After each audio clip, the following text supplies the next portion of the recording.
जैसे लग रहा है कि आसमान से गिरे हुए हैं मजिस्ट्रेट साहब। उनको ये समझ में ही नहीं आ रहा है कि किसकी सेवा के लिए आए हैं। पूर्वांचल गांधी के नाम से मशहूर डॉक्टर संपूर्णानंद मल्ल इस समय गले में तख्ती लटका करके जो बेतहाशा महंगाई तथा युवाओं के बीच बढ़ती बेरोजगारी है उसको लेकर के सड़कों पर उतर गए हैं।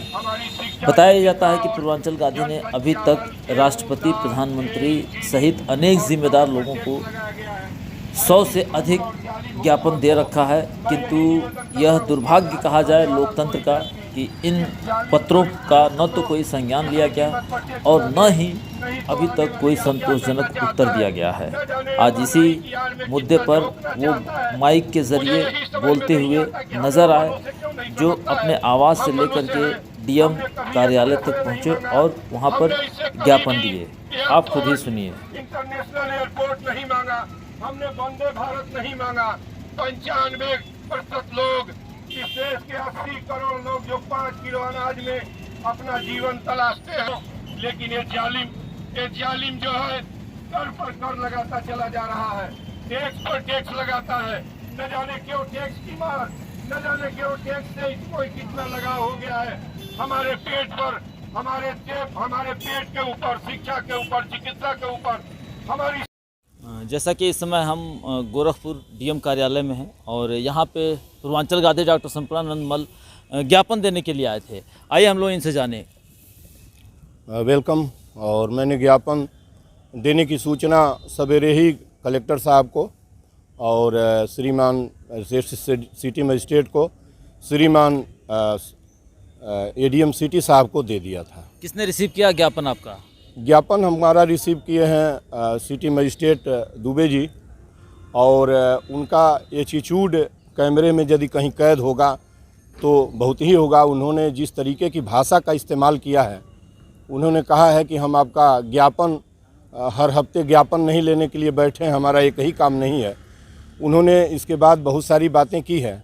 उन्होंने एक और बात की है, जो चलिए जो कैमरा कोई खींच रहा है, कैमरा मेरे कैमरे से खींच रहे थे, मेरे भाई हैं, और उसको कहे कि तुम कौन हो और इसको अब रोको ना कैमरा।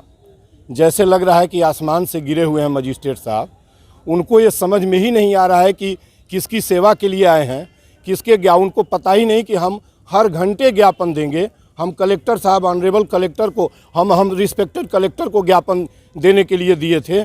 13 को भी इन्होंने ज्ञापन की दोनों फ़ोन जब नहीं उठाया तो मैंने कलेक्टर साहब को स्वतः फ़ोन किया, उन्होंने ज्ञापन भेज के कलेक्ट कराया। आज मैं इसलिए आया हूँ यहाँ कि इनको वहाँ तकलीफ़ न देना पड़े, यहाँ मैं ज्ञापन दूँ। इनके ज्ञापन उनको कोई ऐतराज़ है क्या?